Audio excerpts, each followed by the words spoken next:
할렐루야. 아멘. 오늘도 하나님께서 여러분을 사랑하십니다.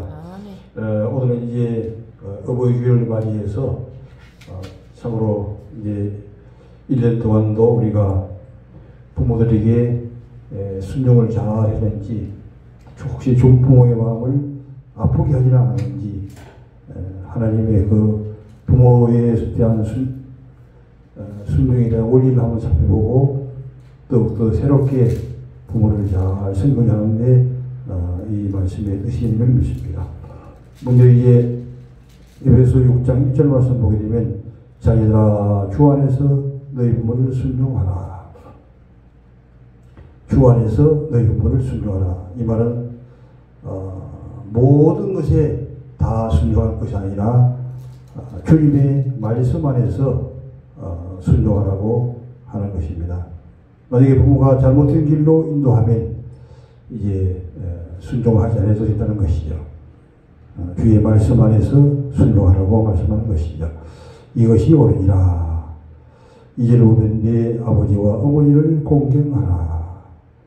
이것이 약속에는 첫 계명이니, 부모를 순종하고 공경하는 것은 약속 있는 첫 계명이라고 얘기하고 있습니다. 계명들이 많이 있지만 그 중에서도 부모 순종이 가장 중요한 것을 우리에게 알려주고 있습니다. 이로써 네가 잘 되고 땅에서 장수하리라. 약속이라는 첫 계명, 즉 땅에서 잘 되고 장수하는 비결이 무엇인가? 바로 부모를 잘 순종하는 데 있다고 하는 것입니다. 또한 이제 자녀들에게 아비들에게 얘기하고 있습니다. 아비들아 너희 자녀를 노엽게 하지 말고 오직 주의 교훈과 훈계로 교훈하라. 이렇게 하고 있습니다. 현대어 성경에서는 좀 더 이해하기 쉽게 기록되기 때문에 제가 읽어가면서 설명해 드리도록 하겠습니다. 자녀들은 부모에게 순종하십시오.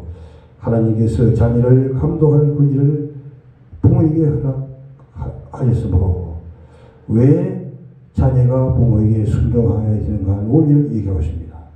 바로 부모에게 자녀를 감독할 의무를 하나님이 주셨다고 하는 것입니다. 누가 그 자녀를 건면하고 양호했습니까? 이것을 하나님께서 바로 부모에게 주었다고 하는 것이죠. 부모에게 하셨으므로 자녀들은 마땅히, 그냥 순종을 해도 되고 안 되는 것이 아니라 마땅히 반드시 부모에게 순종해야 된다고 하는 것입니다. 왜? 그 부모에게 감독할 권리를 부모에게 주기 때문에 순종하라고 하는 이 말씀이죠. 이제는 보면 네 부모를 공경하라. 이것이 10계명 중에서 약속이 붙어있는 첫째 계명입니다. 부모를 순종하고 공경하는 것은 약속이 붙어있는 첫 계명이라는 것이죠. 무엇인가 하나님의 약속이 있다고 하는 것입니다. 그 약속이란 네 부모를 공경하면 너는 복을 받고 오래 살 것이라는 것입니다. 약속이라는 계명이라고 하는데 그 복이 무엇인가? 복을 받고 오래 사는 장수의 복을 허락하신다고 하는 그런 이제 첫 계명의 뜻이 있습니다. 부모들에게도 한 가지 당부하겠습니다. 자녀들 너무 무리지 마십시오. 이제 자녀들을 이렇게 그냥 어떤 경우에는 정말 건면하기 위해서, 가르치기 위해서 하지만 어떤 경우에는 내가 무엇인가 좀 기분이 좋지 않을 때 그 자녀들을 막 꾸짖을 때가 있습니다. 그렇게 하지 말라고 하는 것이죠. 또 잔소리를 늘어놓아 반항심을 일으키거나 잔소리를 하지 말라는 것입니다. 또 반항심을 일으키게 하지 말라는 것이죠. 그렇게 함으로 분노를 품게 하지 말라고 얘기하고 있습니다. 이제 신차어머니가 너무 많은 그런 죄를 지었는데, 그가 그렇게 되었던 것은 그가 다니는 그 초등학교 선생님이 등록금을 가져오지 않으면 아주 혼을 되게 냈다고 합니다. 등록을 가져오지 않으면 학교에 오지 말라고 이렇게 했다는 것이죠. 그런 것들 때문에 결국에는 그 흉악한 범죄가 되었듯이, 그만큼 자녀들을 우리가 양호하고 사랑으로 잘 건면하는 것이 무엇보다 중요하다고 하는 것입니다. 주님의 사랑이 남긴 훈계와 조건으로 충고하십시오. 잠언서 18장 17절 한번 보지요.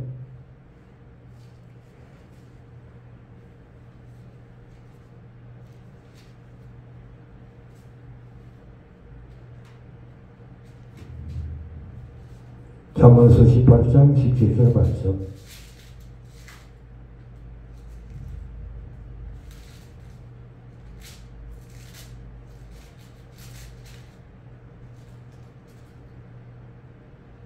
송사의 원고의 말이 바른 것 같으나 그 피고가 그럼 없어. 잠언서 18장 17절인가?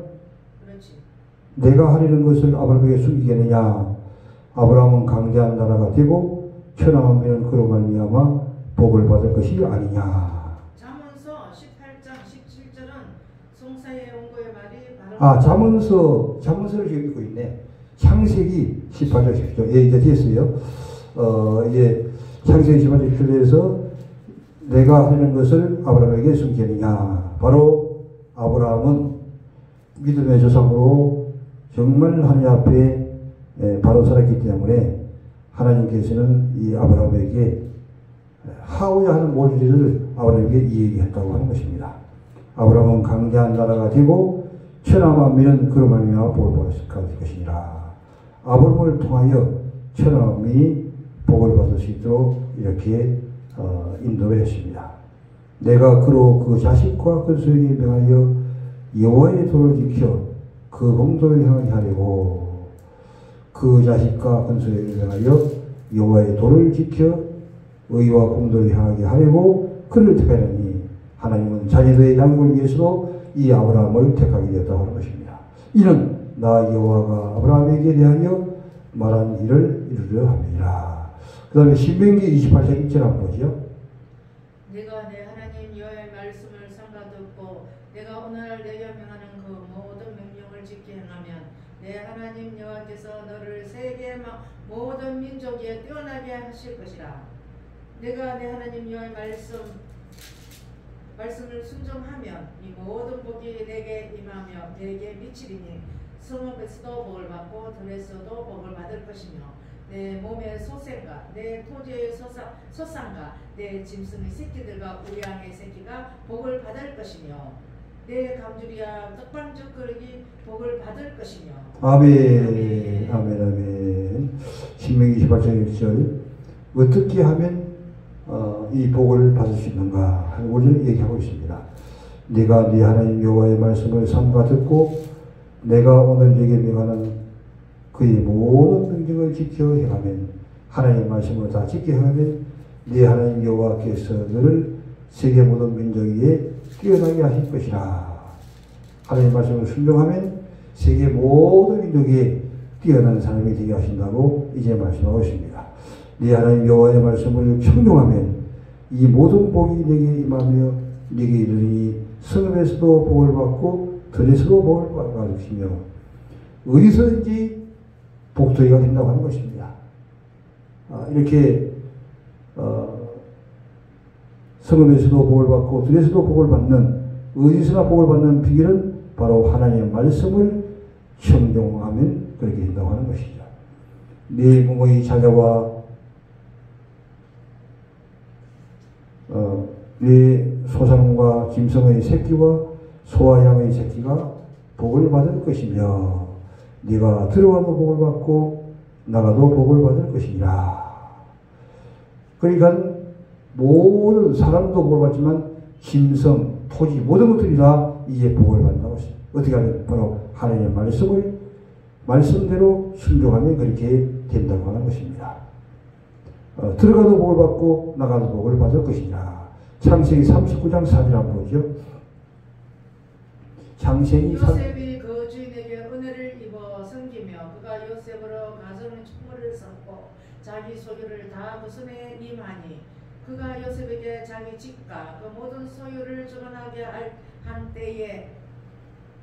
때부터 여호와께서 요셉을 위하여 그 애국 사람들 집에 복을 내리심으로 여호와의 복이 그의 집과 밭에 있는 모든 소유에 미친지라. 할렐루야.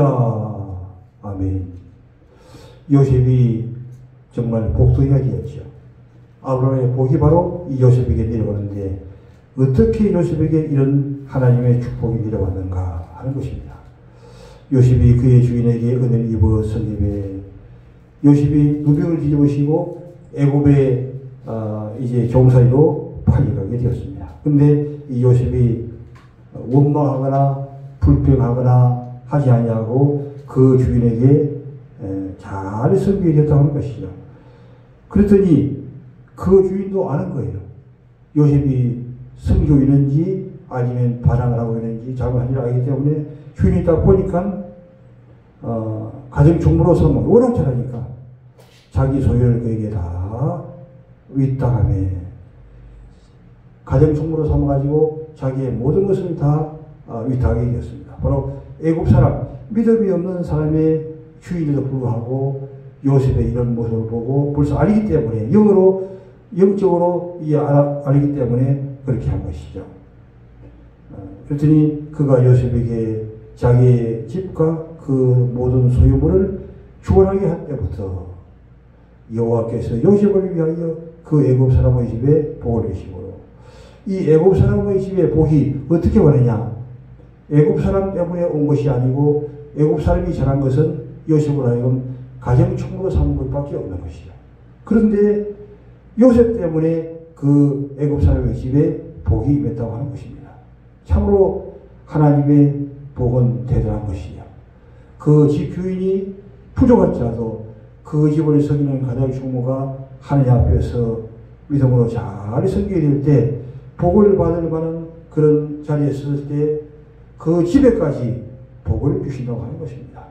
요셉을 위하여 그 애굽 사람의 집에 복을 내리심으로 여호와의 복이 그 집과 밭에 있는 모든 소유에 미치니라.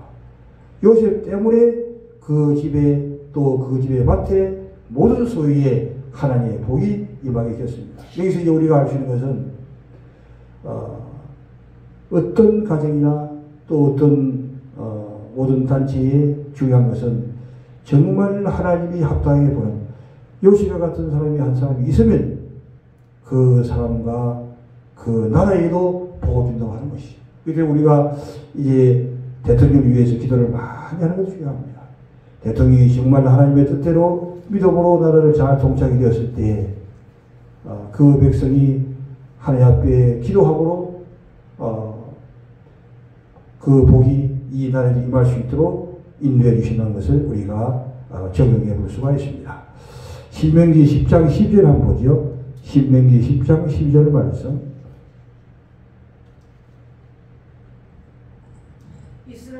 이스라엘아, 내 하나님 여호와께서 내게 요구하시는 것이 무엇이냐? 곧 내 하나님 여호와를 경외하여 그 모든 도를 행하고 그를 사랑하며 마음을 다하고 성품을 다하여 내 하나님 여호와를 섬기고 내가 오늘날 내 행복을 위하여 내게 명하는 여호와의 명령과 규례를 지킬 것이 아니냐. 할렐루야. 그렇기 때문에 이 하나님의 말씀과의 관계, 하나님의 복과의 관계는 아주 간단하고 또 간단합니다. 결국에는 이 하나님의 말씀을 왜 하나님께서 순종하게 하느냐 하는 것입니다. 그것은 물론 하나님의 영광을 돌리는데도 그 뜻이 있지만 중요한 원리는 오늘 이 말씀에서도 13절에서 얘기하고 있는 대로 내가 오늘 내 행복을 위하여, 바로 이 하나님의 말씀의 순종은 우리의 행복 때문에 이 말씀이 순종하라고 하는 것입니다. 하나님의 말씀 순종과 우리의 행복은 같이 움직이고 있다고 하는 것이죠. 네게 명하는 여호와의 명령과 규례를 지킬 것이 아니야. 11절에 보게 되면 이스라엘아, 네 하나님 여호와께서 네게 요구하시는 것이 무엇이냐? 하나님께서 우리에게 요구하는 것이 무엇이냐는 것입니다. 곧 네 하나님 여호와를 경외하며 그의 모든 도를 행하고 그를 사랑하며 마음을 다하고 뜻을 다하여 네 하나님 여호와를 섬기고. 마음을 다하고 뜻을 다하여 왜 우리가 하나님을 섬기느냐 하는 것입니다. 그것은 우리가 바로 행복한 사람이 되기 때문에 그런 것이죠. 우리의 행복을 위해서 모든 말씀을 주시고 또 그 말씀을 순종할 수 있도록 한 걸 볼 수가 있습니다. 모든 역사적으로 우리의 모든 선배들을 볼 때 어떻습니까? 바로 요셉도 하나님 말씀을 잘 순종했더니 그가 종으로 팔려갔지만 결국에는 애굽의 총리까지 올라가는 이런 은혜를 하나님이 주셨습니다.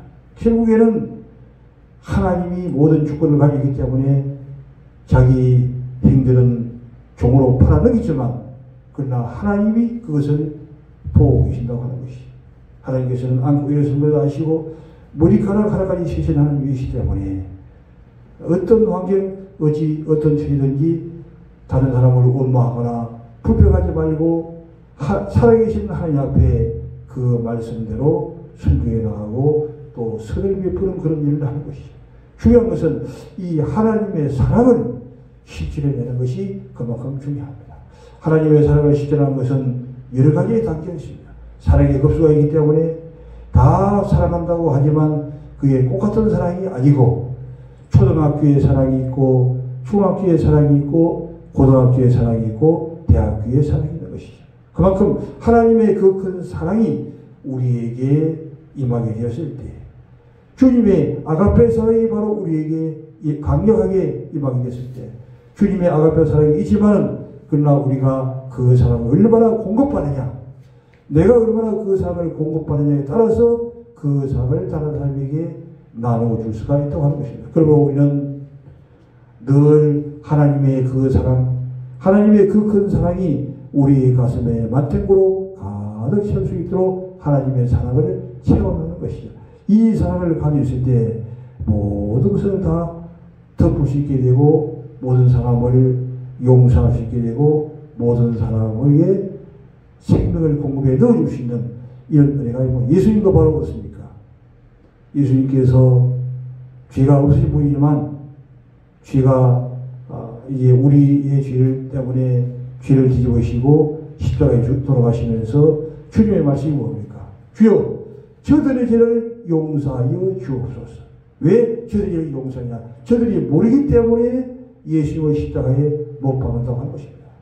만약에 예수님을 알았다고 하면 그들이 절대적으로 못 박히는 않죠. 그들이 몰랐기 때문에 십자가에 못 박기 때문에 저들의 죄를 용서해 달라고 하면서 자기가 십자가를 치는 것이죠. 그다음에 스데반도 어떻게 했습니까? 돌에 맞아 죽으면서 저들의 죄를 용서하여 주옵소서. 저들이 하는 것을 알게 벗어나겠죠. 우리가 살아가는 이 세상에 모든 사람들을 대할 때에 그들이 만약에 모든 것들을 다 알고 있다면 그들이 문제를 일으키지도 않고 또 말씀해 본 이대로 이제 살아갈 수 있지만 그들이 크게 대해서 접근을 모르고 하나님의 사랑도 모르고 모르기 때문에 여러 가지 문제가 발생할지라도 그러나 우리는 그것을 원망하지 않고 주여 저들을 용서하여 주옵소서. 저들이 하는 것을 저들이 잘 모르고 있습니다 하면서 그들을 용서해 주면서 주님의 사랑으로 그들에게 지켜나갈 때에 그들은 알게 된다고 하는 것이죠. 반드시 그들이 알 때가 오는 것인데 그때 모르더라도 세월이 지나게 되면 이제 알 수 있으므로 우리가 모든 것을 잘 대처하는 것이 중요하다 이렇게 생각해 볼 수 있습니다. 이제 말씀을 정리하도록 하겠습니다. 오늘 어버이 주일을 맞이하여 주님께서 우리에게 주시는 말씀은 무엇입니까? 내 부모를 순종하라고 하는 것입니다. 왜 순종합니까? 바로 부모는 자녀를 감독할 권리를 하나님께서 부모에게 주시기 때문에 우리는 그 부모에게 순종해 나가게 되는 것이죠. 그리고 우리가 그 계명을 바로 공경하고 순종하는 것은 어떤 의미가 있는가? 우리의 행복을 위하여 행복과 관련되어 있다는 것입니다. 하나님의 말씀의 원리를 따라서 다른 사람이 부족하고 모를지라도 우리는 그 말씀을 먼저 알기 때문에 먼저 그 말씀을 알고 받은 우리가 그 사람을 용서하고 그 사람에게 사랑으로 손해가 날지라도 사랑으로 나가면 먼저는 하나님이 아시고 또 그들도 언젠가는 깨달아 알 때가 있다고 하는 것입니다. 왜 그런 일이 발생합니까? 그들이 모르기 때문에 그렇게 문제가 발생하게 된다고 하는 것입니다. 그리고 우리가 자녀를 양육할 때는 하나님의 주님의 그 사랑을 가지고 그 자녀를 양육하고 인도해야 된다고 하는 것입니다. 왜 그렇습니까? 바로 자녀에게 그 잔소리로 늘어놓게 될 때 반항심을 불러일으키게 된다고 하는 것이죠. 분노를 품게 말라고 하는 것입니다. 그보다는 주님의 사랑이 담긴 훈계와 조건으로 충고하십시오. 그러므로 꽃같이 훈계하고 또 꾸짖을지라도 꽃 같은 것이 아니라 하나님의 사랑을 가지고 있으면 그 사랑이 전달되지만, 그러나 내가 부족함으로 그 자녀에게 상처를 주고 또 그를 꾸짖게 되면 그가 바로 마음의 상처가 되어서 일생 동안 살아가면서 그것 때문에 바르게 살지 못하고 믿음의 실패자로 설 수도 있다고 하는 것입니다.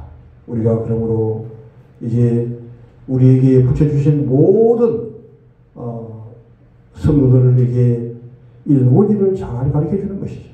원리를 가르칠 때 그들도 이제 승리의 삶을 살게 되고 또 자녀를 바르게 양육해야 되고 또 부모를 잘 순종하여 하나님의 축복을 받는, 하나님의 은혜를 받는 그런 자리에 설 수가 있다고 하는 것을 이제 우리가 알 수 있습니다. 그래서 이번 한 주간 우리가 참으로 부모를 잘 순종하면서 자녀를 이렇게 사랑으로 용납하면서 잘 인도할 수 있는 모든, 또 우리의 친자녀뿐만 아니라 모든 성도들이 다 우리의 영적인 자녀이기 때문에 그 자녀들을 우리가 그 자리에 부족하고 연약하고 정말 망한 지 같아 할지라도 절대적으로 그냥 마구대하면 안 되는 것이 그들을 사랑으로. 왜 그들이 그럴까? 그들이 모르기 때문에, 모르는 것을 가르치지 않은 것이 그게 문제라고 하는 것입니다. 저는 이번 주에 참으로 동생의 장례를 치르면서 여러 가지를 이제 많이 깨닫게 되었습니다. 내가 잘못되었구나. 내가 모든 원리를 미리 가르쳐줬다고 하면 그렇게 문제가 생기지 않았을 텐데, 내가 그 동생을 가르쳐주지 못하고 양육하지 못했기 때문에 결국에는 책임이 나에게 있구나 하는 것을 이제 생각해 보았습니다. 동생뿐만 아니라 모든 사람들 우리가 이런 사랑을 가지고 주님의 사랑을 공부해주고 바른 길을 가르쳐주고 그들 믿음의 성자가 될 수 있도록 하는 것이죠. 그렇게 되면 그 망아지와 같은 자들도 이제 돌이키고 회개해서 바르게 설 때가 있는 것입니다. 우리에게 있는 거예요. 우리가 잘못하게 되면 그들이 이제 겉의 길로 멸망의 길로 가지만 우리가 정말 주님의 그 뜨거운 사랑으로 가르칠 때 그들이 성자의 삶으로 할 수가 있다고 하는 것입니다. 그런 우리의 삶이 될 수 있도록 성령한 우리가 되어야만 되겠습니다. 할렐루야. 아멘.